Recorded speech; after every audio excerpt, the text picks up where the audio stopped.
Hello, moi c'est Virginie, aujourd'hui on se retrouve pour ma première vidéo sur YouTube.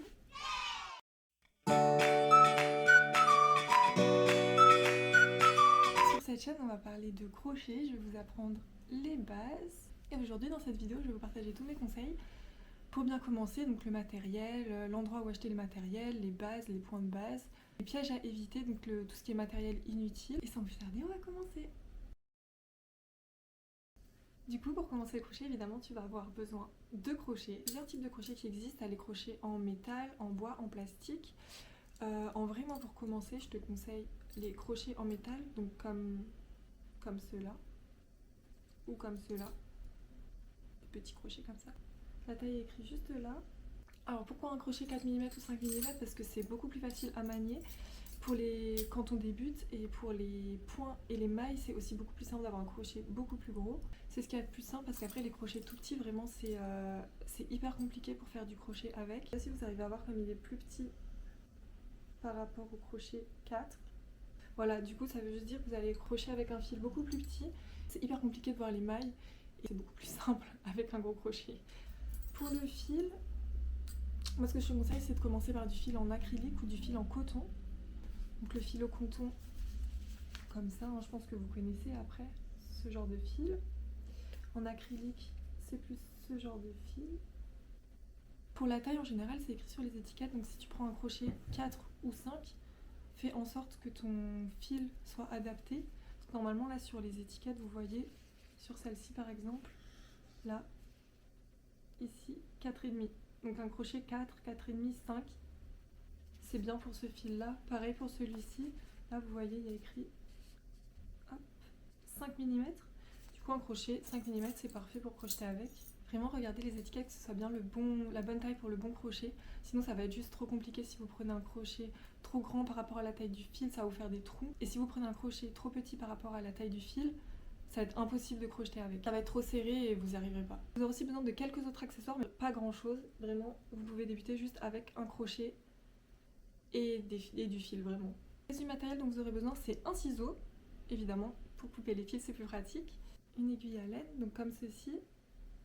C'est vraiment pour quand vous avez fini le projet que vous coupez les fils pour rentrer les fils pour plus qu'ils sortent et qu'ils se voient. C'est un peu plus esthétique. Ensuite, vous pouvez en acheter, mais c'est vraiment pas obligatoire au début. C'est des petits marqueurs de maille comme ça. Du coup, le marqueur de maille va vous servir à marquer la maille, hein, comme son nom l'indique. Du coup, si vous, par exemple, vous faites des peluches, je sais qu'en général, on marque la dernière maille du rang ou la première maille du rang, vu qu'on crochette en rond, pour savoir où on s'en est arrêté, le rang d'avant, etc. Mais ça, vous n'êtes vraiment pas obligé, vous pouvez utiliser vraiment n'importe quoi, vous pouvez utiliser juste un morceau de fil que vous mettez comme ça dans votre maille, et vous savez du coup où vous en êtes par rapport au rang d'avant. Voilà, donc ça, c'est vraiment pas obligatoire. Les petits marqueurs de maille, là, vous avez vraiment pas besoin de dépenser de l'argent là-dedans au début. C'est vraiment pas ce qu'il y a de plus utile. Honnêtement, j'ai fait 100 pendant bien 6 à 8 mois quand j'ai commencé le crochet, donc vraiment pas forcément nécessaire. Le plus important, c'est le crochet, le fil, le ciseau après ça, non, en général, vous en avez. Et l'aiguille à laine, je dirais que c'est aussi un des principaux. Je vais vous montrer comment lire une étiquette. Alors du coup, là, c'est la matière, donc c'est une pelote 100% acrylique. En dessous, vous avez le poids, donc 50 grammes. Donc ça veut dire que la pelote fait 50 grammes, égale 175 mètres, donc c'est la taille du fil. Donc en tout, vous avez 175 mètres de fil. En dessous, le petit tableau, vous avez 4 mm, donc là avec les aiguilles à côté, c'est pour le tricot. Donc si vous utilisez cette pelote pour faire du tricot, ça sera des aiguilles de 4 mm dont vous aurez besoin. Ici, vous avez le petit crochet avec 5 mm, donc comme je viens de vous le dire, un crochet de 5 mm est plus adapté pour cette pelote. En dessous, vous avez des mesures, donc ici on a 10 x 10 cm, donc ça veut dire que si vous faites un carré avec ce fil, ça vous fera un carré de 10 x 10, donc un carré de 10 cm sur 10 cm. 22 STS, c'est stitch en anglais, donc 22 stitch c'est 22 points, et 30 rows c'est 30 rangées. Donc en gros, vous ferez 22 points sur 30 rangées en tricot, et là pareil en crochet, donc 17 points sur 21 rangées. En dessous, vous avez, bon ça je pense que vous connaissez, hein, c'est comment s'occuper du fil, donc à 30 degrés, pas de machine, pas de fer à repasser, blablabla. J'espère que c'est assez clair. Ensuite, on va voir les pièges à éviter, donc tout ce qui est matériel inutile. Du coup vraiment quand on commence, en général on a envie de tout acheter, toutes les tailles de crochet, tous les fils, tous les trucs, tout ce qu'on voit sur internet, genre même les kits de crochet avec 50 crochets dedans, 1000 marqueurs de mailles, tout ça, honnêtement ça sert à rien. Parce que tous ces crochets, vous n'allez pas vous en servir. Comme dit au début, c'est vraiment mieux d'utiliser un crochet 4 mm ou 5 mm. C'est vraiment ce qu'il y a de plus basique avec du fil basique, c'est vraiment ce qu'il y a de plus simple. De maille, c'est bien, mais vous en avez vraiment pas besoin au début. Si c'est quelque chose qui n'est pas dans votre budget, c'est pas utile. Les kits crochet avec 50 crochets, plein de fils, tout ça, en général, c'est pas vraiment de la bonne qualité. Enfin, les crochets, après voilà, ça reste des crochets en métal, donc ça va. Mais le fil, c'est pas vraiment de la bonne qualité, donc vous allez vous en servir un peu. Mais c'est pas utile, vous allez avoir plein de fils de tailles différentes et ça sert à rien. Vraiment, ça sert à rien du tout. Un autre chose, le compteur de rang. Donc par exemple, ça, vous avez ça comme ça. Vous avez juste à appuyer, voilà, et comme ça vous savez quel rang vous en êtes. Mais honnêtement, ça c'est pas utile non plus au début. Vraiment, vous pouvez prendre, si vraiment vous n'arrivez pas à compter vos rangs, vous prenez une feuille, vous écrivez le nombre de rangs sur la feuille. 1 rang, 2 rangs, 3 rangs. C'est aussi très efficace plutôt que le compteur de rangs. Honnêtement, moi je l'utilise pas beaucoup.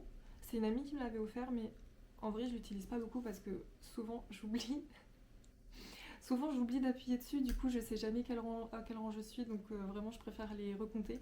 Mais je comprends que ce soit pas forcément facile au début de reconnaître les rangs quand on commence, du coup sinon prenez vraiment juste une feuille, un stylo et vous écrivez le rang sur lequel vous êtes et basta quoi. Ça sert vraiment à rien de dépenser de l'argent là-dedans quand vous commencez. Les fils, vraiment commencer avec le coton et l'acrylique, je l'ai dit et je le redis, ça sert à rien d'avoir du fil à paillettes, du fil en mohair, les fils poilus là qui font effet moumoute, c'est pas la peine. Vraiment pas la peine. C'est compliqué de faire du crochet avec, c'est compliqué de voir les mailles, c'est compliqué de voir les rangs. Donc vraiment, évitez au début. Favorisez vraiment comme dit acrylique, coton, vraiment la base, le meilleur fil qui existe. Comme j'abuse. Les machines qui enroulent les pelotes aussi, évitez. Ça n'a pas vraiment d'utilité quand vous commencez. Pareil pour les crochets un peu fancy, les crochets qui font de la lumière, les crochets un peu qui sont jolis avec des jolis designs et tout. Vraiment, c'est juste joli en fait, ça sert à rien, ça coûte cher et c'est pas utile. Maintenant on va passer à la partie où acheter son matériel. Vous avez plein d'endroits où acheter le matériel. Si vous n'avez pas trop de budget, en fait ça dépend vraiment de votre budget. Si vous n'avez pas trop de budget mais vous avez quand même envie de vous y mettre, à Action, ce sont des très bons produits. Moi perso mes crochets, ceux-là, ils viennent de chez Action. Et je les utilise, ça fait bientôt 2 ans que je fais du crochet, je les utilise toujours.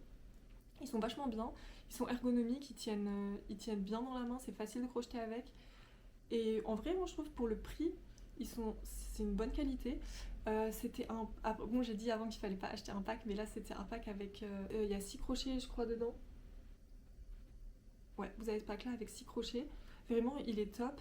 Vous avez plusieurs tailles. Après, en vrai, comme j'ai dit avant, vous n'allez pas forcément tous les utiliser, mais pour le prix, ça vaut vraiment le coup.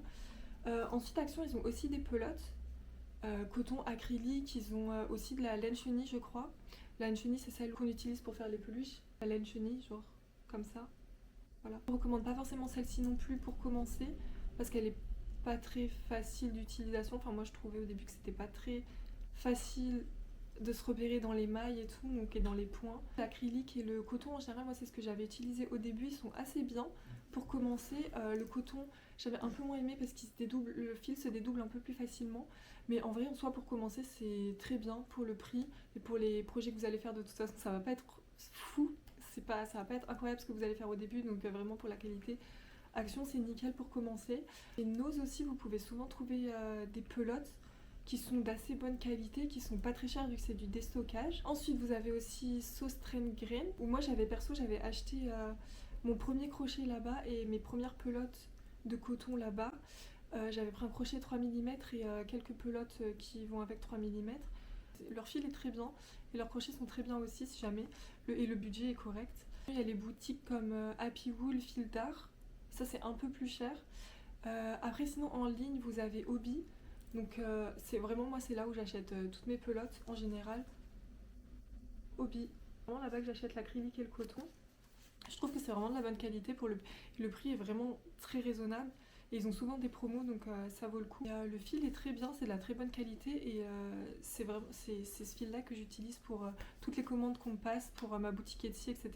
C'est vraiment ce que je recommande si ça vous dérange pas de commander sur internet. Sinon, vous avez aussi Cultura. J'ai jamais acheté de fil là-bas, mais je sais qu'ils en ont plein. J'imagine qu'ils ont aussi les crochets qui vont avec. Pour les patrons de vos projets, si vous savez pas trop par quoi commencer, il y a beaucoup de vidéos sur YouTube, des vidéos sur TikTok avec des tutos gratuits qui sont assez simples. Il faut juste chercher tutos pour débutants. Honnêtement, moi, c'est comme ça que j'ai commencé sur YouTube et sur TikTok avec des tutos, des petites vidéos tutos pour les bases et tout. Et honnêtement, c'est plutôt pas mal. Sur Etsy, vous avez beaucoup de patrons. Bon, en général, c'est payant, mais c'est quelques euros, donc ça va en fonction de ce que vous voulez. Souvent, sur Pinterest, vous pouvez aussi trouver des patrons gratuits. Il suffit juste de cliquer sur l'image et ça vous emmène sur le blog de la personne ou sur le Etsy de la personne. Alors, ensuite, on va passer à mes petits conseils pour bien commencer. Du coup, conseil numéro 1, c'est de continuer tous les jours à faire du crochet si vraiment ça te plaît et que tu as envie de te perfectionner. Il n'y a pas de solution mystère, alors il faut pratiquer. De toute façon, tes premiers projets ils vont pas être fous. Les miens sont pas fous non plus, hein. Je pourrais vous mettre des photos ici si vous voulez voir un peu ce que j'ai fait pour commencer, c'était pas incroyable. Mais il faut bien commencer quelque part et ça s'apprend vite en vrai avec un peu de motivation et si vraiment ça te plaît. Il n'y a pas de raison que tu n'y arrives pas, hein. Commence par des petits projets assez simples avec les points de base. Vraiment, t'as pas besoin de te lancer dans des dingueries, dans des cardigans, dans des robes, tout ce que tu veux. Commence par des petits projets avec les points de base. Donc, tu peux commencer par tout ce qui est en carré granit. Ça, c'est assez facile. Les petits sous-verts. Moi, je sais que j'aime bien faire des sous-verts. J'en ai plusieurs sur mon Etsy. C'est vraiment simple et c'est pas trop long à faire. Ensuite, tu peux aussi faire des sacs. Il y a des sacs avec les points de base qui sont hyper faciles à faire. Des sacs en carré granit, ça peut être sympa. Des petites pochettes pour livres aussi, ça peut être sympa. Les petites pochettes pour livres en carré granit, c'est pas trop compliqué à faire si tu utilises des carrés granit de base. Et c'est pas trop long non plus. Je te conseille pas de commencer par les habits et tout. En général, c'est un peu plus compliqué parce qu'il faut faire des augmentations, des diminutions pour que ça corresponde bien à la taille et tout. Donc c'est pas ce qui est le plus simple. Mais bon, si t'es motivé et que t'as vraiment envie, vas-y, hein. Personne va t'en empêcher. C'est pas ce qu'il y a de plus simple. Après, si t'aimes bien les petites peluches et si t'as envie de commencer par ça, ben go. Les petits amigurumi, là, j'en avais pas fait. Je pense que j'ai dû en faire. Ça devait faire les 6 mois. Peut-être que je faisais du crochet quand j'ai fait la première. Parce que vraiment, c'était. Je sais pas, vraiment, j'arrivais pas. Genre les augmentations, les diminutions. Travailler en rond aussi, c'était pas facile. Mais voilà, en vrai, go, hein, si t'as envie. N'hésite pas à bien regarder plein de vidéos sur YouTube et vraiment pratiquer, hein. C'est un peu comme tout. Si tu veux t'améliorer, bah, il faut pratiquer. T'auras beau regarder 1000 vidéos qu'on t'explique comment faire tel point, tel truc. Si tu pratiques pas, bah, t'y arriveras pas, évidemment. C'est comme tout. Maintenant, on va passer au point de base. Alors, je vais te montrer les points de base à connaître pour commencer au crochet. Donc, je vais te montrer le nœud coulant, comment faire une chaînette, la maille serrée, la maille coulée et la bride. C'est vraiment les points de base. Si tu connais cela, tu peux pratiquement tout faire avec. Vraiment, tu peux faire plein de choses avec si tu connais ces points-là. C'est les plus importants et je vais te montrer tout de suite comment on les réalise. Alors, je vais vous montrer comment réaliser le nœud coulant. Donc on a le fil comme ceci, on vient prendre le brin ici pour croiser et faire une boucle. On passe les doigts dans la boucle et on vient attraper le fil ici qui est relié à la pelote, donc celui-ci. Et on tire et vous avez votre nœud coulant. Je vous remontre. Donc vous avez votre fil comme ceci. On passe le petit brin par-dessus le grand. Ça vous fait une boucle. On va passer 2 doigts dans la boucle et attraper le fil qui est relié à la pelote et tirer. Aussi simple, et vous avez votre nœud coulant que vous pouvez ajuster en tirant sur le fil. Donc une fois que vous avez le nœud coulant, vous pouvez passer le crochet à l'intérieur et juste tirer sur les fils pour que la boucle devienne plus petite. On va commencer par monter des mailles en l'air, donc c'est vraiment la base de beaucoup de projets. Du coup pour ça il faut faire un jeté. Donc un jeté, qu'est-ce que c'est? C'est vraiment le fil, donc le fil ici qui est relié à la pelote, que vous allez passer par-dessus le crochet comme ceci. Je ne sais pas si vous voyez bien. Et ensuite faire passer ce fil dans la boucle. Et là, vous avez votre première maille. Je ne sais pas si vous voyez très bien. Donc je recommence. On fait un jeté, donc on passe le fil par-dessus le crochet. Et on vient le faire passer à travers la boucle. Et vous avez votre deuxième chaînette. On peut continuer comme ceci. Hop, un jeté et on le passe dans la boucle.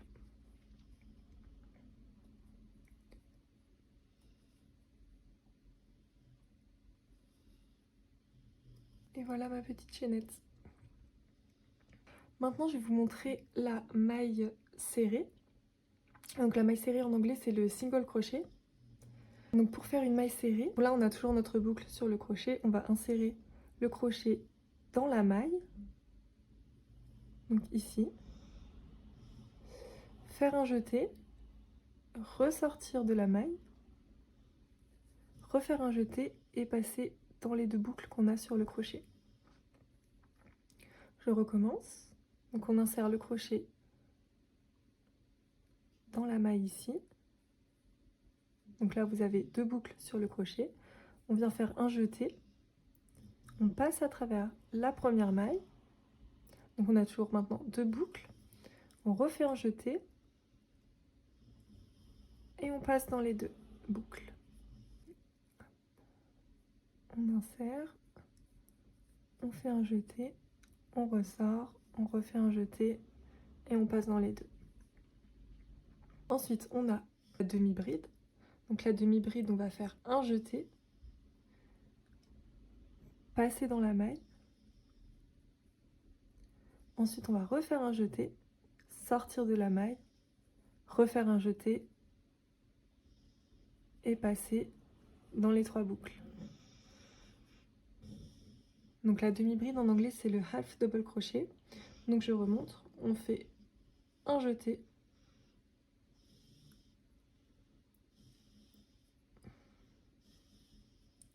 on vient passer dans la maille, on refait un jeté, on sort de la première maille, on a trois boucles sur le crochet, on refait un jeté et ensuite on passe à travers les trois boucles.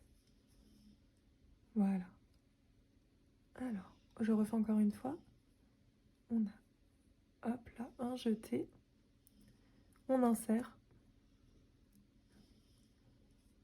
Hop, on refait un jeté. On ressort de la première boucle. On refait un jeté.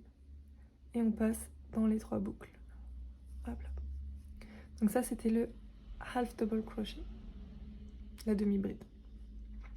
Ensuite, on a la bride. En anglais, c'est le double crochet.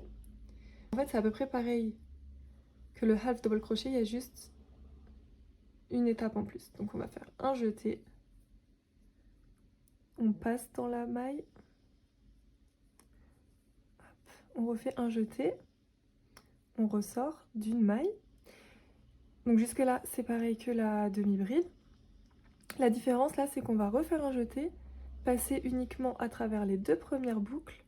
On a deux boucles sur le crochet, on refait un jeté et on passe dans les deux dernières. Donc ça, c'est la bride. Je vous remontre. On fait un jeté, on insère,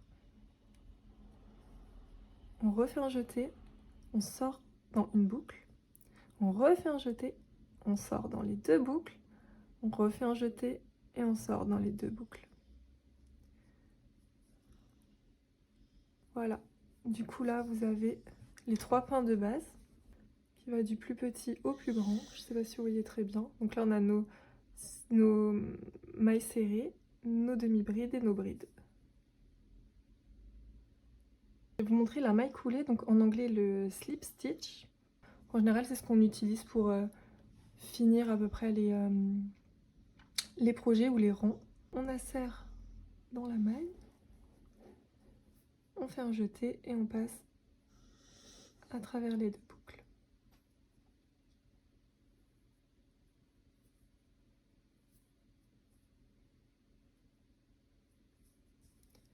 Et voilà.